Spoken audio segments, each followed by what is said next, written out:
Sans friture, un steak comme vous ne l'avez jamais imaginé le préparer. Je commence par placer les steaks dans un récipient. Voici les steaks que je vais disposer dans le récipient. Je les répartis soigneusement et j'utilise 4 steaks. J'ai déjà placé les steaks organisés dans le récipient. Maintenant, je vais ajouter le lait. Ici, j'ai une tasse de lait, juste assez pour couvrir les steaks. Ensuite, je mets les steaks avec le lait au réfrigérateur, où ils reposeront pendant 30 minutes. Je commence par mettre dans un bol une tasse de chapelure. J'ajoute une cuillère à café de sel pour rehausser la saveur des steaks. J'ajoute aussi une cuillère à café de paprika.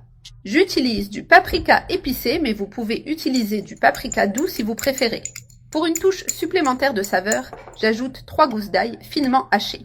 Je mélange tout très bien avec la chapelure pour que les épices soient réparties uniformément. Ce sera le mélange parfait pour assaisonner les steaks. Nous préparons les steaks d'une manière différente et le résultat sera surprenant. C'est un steak cuit au four, sans friture mais plein de saveurs. Maintenant, je sors les steaks du réfrigérateur. Avec précaution, je retire les steaks du lait. Cette étape avec le lait aide à rendre les steaks tendres et juteux. Je passe chaque steak dans le mélange de chapelure et d'épices en couvrant bien les deux côtés. Je couvre l'autre côté aussi en veillant à ce qu'il soit bien pané. L'objectif est que les steaks soient entièrement recouverts du mélange de chapelure. Une fois qu'un steak est prêt, je le place sur une assiette.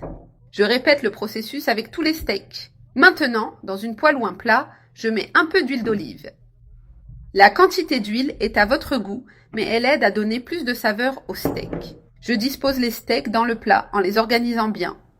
Ce n'est pas grave si un steak est posé sur un autre, car ils cuiront uniformément. J'ai placé tous les steaks dans le plat et j'ai ajouté un peu plus d'huile d'olive par-dessus. L'huile rehausse la saveur et aide à donner une belle couleur dorée au steak. Maintenant, je mets le plat au four préchauffé à 220 degrés Celsius pendant 25 minutes. Je retire du four et maintenant, je mets de la sauce sur les steaks. J'étale la sauce uniformément, la quantité dépend de vos préférences. Ensuite, je mets des tranches de fromage mozzarella sur chaque steak. Cela rendra le plat encore plus délicieux, avec une garniture irrésistible. J'adore ajouter du fromage, car cela fait toujours la différence dans une recette. Maintenant, je remets les steaks au four, juste pour gratiner le fromage.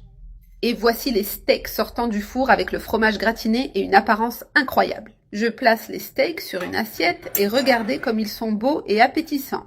Maintenant vient la meilleure partie, déguster ce délicieux steak. Essayez cette recette chez vous et découvrez à quel point elle est facile et savoureuse.